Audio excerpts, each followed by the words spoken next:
Estamos aqui mais uma vez para o nosso estudo em grupo das obras de André Luiz. Continuando o nosso lar. Teremos hoje o capítulo 22, o bônus hora. Notando que a senhora Laura entristecera subitamente ao recordar o marido, modifiquei o rumo da palestra interrogando. Que me diz do bônus hora? Trata-se de algum metal amoedado? Minha interlocutora perdeu o aspecto cismativo a que se recolhera e replicou atenciosa. Não é propriamente uma moeda, mas ficha de serviço individual, funcionando como valor aquisitivo. Aquisitivo? Perguntei abruptamente. Explico-me, respondeu a bondosa senhora em nosso lar. A produção de vestuário e alimentação elementares pertence a todos em comum. Há serviços centrais de distribuição na governadoria, o departamento do mesmo trabalho nos ministérios, o celeiro fundamental é propriedade coletiva. Ante meu gesto silencioso e de espanto, ela acentuou.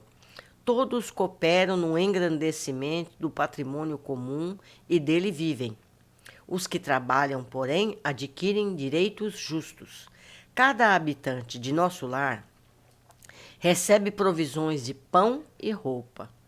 Olhem lá, pão, recebe pão e roupa. No que se refere ao estritamente necessário. Mas os que se esforçam na obtenção de bônus hora conseguem certas prerrogativas na comunidade social. O espírito que ainda não trabalha poderá ser abrigado aqui. No entanto, os que cooperem podem ter a sua casa própria. O ocioso vestirá, sem dúvida, mas o operário dedicado vestirá o que melhor lhe pareça. Compreendeu? Os inativos podem permanecer nos campos de repouso ou nos parques de tratamento, favorecidos pela intercessão dos amigos. Entretanto, as almas operosas conquistam o bônus hora e podem gozar a companhia de irmãos queridos nos lugares consagrados ao entretenimento, ou o contato de orientadores sábios nas diversas escolas dos ministérios em geral. Precisamos conhecer o preço de cada nota de melhoria e elevação. Cada um de nós, os que trabalhamos, deve dar, no mínimo, 8 horas de serviço útil nas 24 que o dia se constitui. Os programas de trabalho, porém, são numerosos e a governadoria permite 4 horas de esforço extraordinário aos que desejem colaborar no trabalho comum, de boa vontade. Desse modo, há muita gente que consegue 72 bônus horas por semana, sem falar dos serviços sacrificiais, cuja remuneração é duplicada e, às vezes, triplicada. Mas é esse o único título da remuneração? Perguntei. Sim, é o padrão de pagamento a todos os colaboradores da colônia, não só na administração, como também na obediência. Lembrando as organizações terrestres, indaguei espantado. Todavia, como conciliar semelhante padrão com a natureza do serviço? O administrador ganhará 8 bônus hora na atividade normal do dia. E o operário do transporte receberá a mesma coisa? Não é o trabalho do primeiro mais elevado que o do segundo? A senhora sorriu à pergunta e explicou. Tudo é relativo. Se na orientação ou na subalternidade o trabalho é de sacrifício pessoal, a expressão remunerativa é justamente multiplicada. Examinando, porém, mais detidamente a sua pergunta, precisamos, antes de mais nada, esquecer determinados prejuízos da terra. A natureza do serviço é problema dos mais importantes. Contudo, a própria esfera da crosta é que o assunto apresenta a solução mais difícil. A maioria dos homens encarnados está simplesmente ensaiando o espírito de serviço e aprendendo a trabalhar nos diversos setores da vida humana.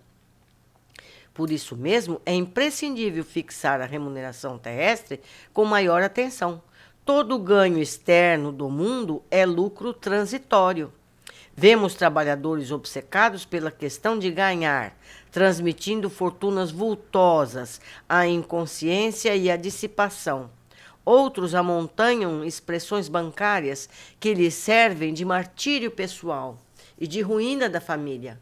Por outro lado, é indispensável considerar que 70% dos administradores terrenos não pesam os deveres morais que lhes competem e que a mesma porcentagem pode ser adjudicada a quantos foram chamados à subordinação.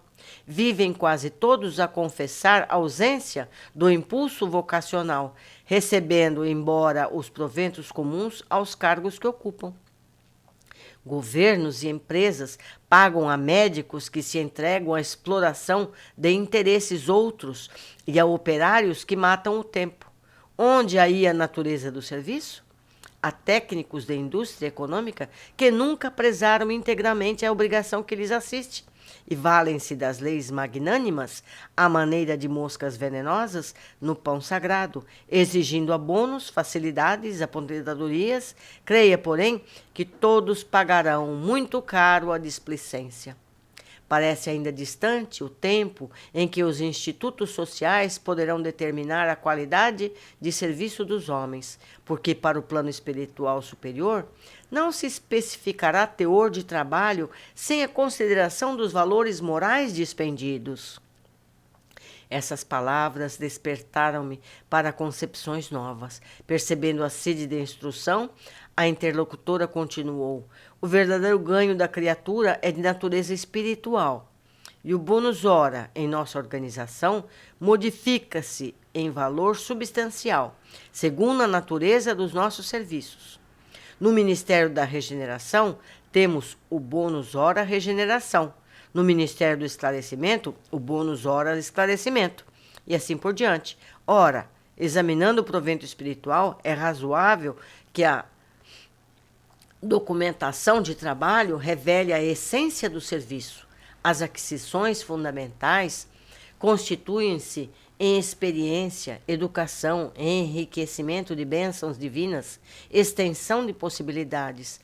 Nesse prisma, os fatores assiduidade, dedicação, representam aqui quase tudo. Em geral, em nossa cidade de transição, a maioria prepara-se com vistas às necessidades de regresso aos círculos carnais. Examinando esse princípio, é natural que o homem que empregou 5.000 horas em serviços regeneradores tenha efetuado esforço sublime a benefício de si mesmo. O que despendeu 6.000 horas de atividade no Ministério do Esclarecimento estará mais sábio. Poderemos gastar os bônus horas conquistados, entretanto, é mais valioso ainda o registro individual na contagem de tempo de serviço útil, que nos confere direito a preciosos títulos. Semelhantes instruções interessavam-me profundamente. Poderemos, porém, gastar nossos bônus horas a favor dos amigos? Perguntei curioso. Perfeitamente, disse ela. Poderemos repartir as bênçãos de nosso esforço com quem nos aprouver. Isso é direito inalienável do trabalhador, que é fiel. Contam-se por milhares as pessoas favorecidas em nosso lar pela movimentação da amizade e do estímulo fraternal. A essa altura, a genitora de Lísia sorriu e observou: quanto maior a contagem do nosso tempo de trabalho, maiores intercessões podemos fazer. Compreendemos aqui que nada existe sem preço e que para receber é indispensável dar alguma coisa.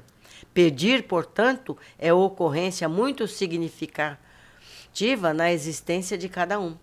Somente poderão rogar providências e dispensar obséquio os portadores de títulos adequados, entendeu? E o problema da herança? Inquiri de repente. Não temos aqui demasiadas complicações, respondeu a senhora Laura sorrindo.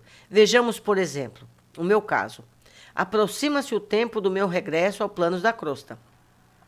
Tenho comigo 3.000 bônus hora auxílio no meu quadro de economia pessoal. Não posso legá-los à minha filha, que está a chegar, porque esses valores serão revertidos ao patrimônio comum, permanecendo minha família apenas com o direito de herança ao lar. No entanto, minha ficha de serviço autoriza-me a interceder por ela e a preparar-lhe aqui o trabalho e o concurso amigo, assegurando-me igualmente o valioso auxílio das organizações de nossa colônia espiritual. Durante minha permanência nos círculos carnais, então, nesse computo, deixo de referir-me ao lucro maravilhoso que adquiri no capítulo da experiência, nos anos de cooperação no Ministério do Auxílio. Volto à Terra, investida de valores mais altos e demonstrando qualidades mais nobres de preparação ao êxito desejado. Ia prorromper em exclamações admirativas referentes ao processo simples de ganhar, aproveitar, cooperar e servir, confrontando aquelas soluções com princípios imperantes no planeta. Mas um brando burburinho aproximou-se da casa. Antes que pudesse emitir qualquer observação, a senhora Laura murmurou satisfeita: nossos queridos estão de volta, e levantou-se para atender. Então, amigos, essa lição foi muito proveitosa. Vamos ver aqui passo a passo. Primeiro, necessidade de trabalho, mas não obrigatoriedade. As pessoas todas recebem o necessário, mas as que trabalham podem ter opções mais específicas ao gosto pessoal. 2. Vemos que há pão e roupas. Vejam bem, alimento, as pessoas se alimentam de pão e outros alimentos quaisquer. E usam roupas. Essas roupas são fabricadas lá. Então, há fábricas. E como já sabemos que há trabalho, há o departamento de distribuição. Concluímos que há padarias que fazem o pão, fábricas que fazem as roupas e objetos em geral. 3. Os ociosos podem ficar nos campos de repouso ou tratamento, dependentes de pessoas amigas que queiram estar lá com elas. Já os laboriosos podem receber amigos para momentos de entretenimento em locais aprazíveis, estudar o que desejarem e outras atividades disponíveis. Ou seja, as pessoas têm, não digo regalias, mas direitos, têm possibilidades mais. 4. 8 horas de trabalho diária, mas que podem fazer mais 4 horas extras, o que dá 72 horas, bônus horas semanais. Mas há tarefas que os bônus são em dobro ou em triplo, por serem atividades mais sacrificiais. Os bônus não se referem aos trabalhos dos mais ou menos elevados na colônia, e sim pelo que move o sacrifício e doação pessoal na tarefa. 5. Compara os interesses nos ganhos na vida encarnada e na espiritual. Aqui, encarnados, pensamos em ganhos e mais ganhos, acumulando e vivendo por conta de valores materiais. E lá o objetivo é mais nos servir, participar e ter o necessário. Os ganhos obtidos dessa forma acabam por resultar em matéria que fica na Terra e podem até ser transmitidos aos descendentes, mas geram assim martírios pessoais e conflitos de família. 6. Os médicos que se rendem à exploração de interesses e operários que fingem trabalhar, mas todos esperam aposentar-se como os que trabalham honestamente. Todos pagarão caro por essas práticas. Amigos, quantas pessoas cada um de nós conhece que tem esse tipo de pensamento e de atitude? É lamentável, se eles soubessem. 7. Além dos créditos em bônus, há o aprendizado e aperfeiçoamento moral e intelectual que cada atividade oferece. É como receber para aprender. Muito interessante, muito mesmo. 8. Podemos ainda doar nossos créditos em bônus trabalhados a amigos ou familiares. Mas lá ficou claro, a gente não pode dar o bônus pelo bônus. A gente pode doar coisas que tenhamos comprado. Uma roupa que você comprou, uma casa que você comprou, você pode doar.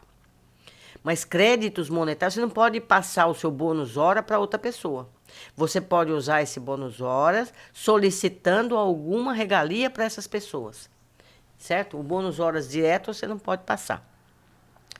9. Nossa dedicação ao trabalho nos facilita o acesso a intercessões em favor de pessoas queridas, como foi o caso da mãe de André, que teve ajuda para resgatar o filho, o que já não mereceu a senhora que foi recebida ao mesmo tempo que André na sala de audiências com Clarencio. Quem não ajuda não merece ser ajudado. 10. Herança. Laura tem 3.000 bônus hora, mas não pode doar à filha que chega, pois esse valor corresponde a esforço pessoal, mas pode interceder por ela para que ela possa ter apoio necessário. Pode deixar a casa em que vivem para que lá estejam quando necessário. Mais aprendizado. Obrigado pela companhia e até a próxima.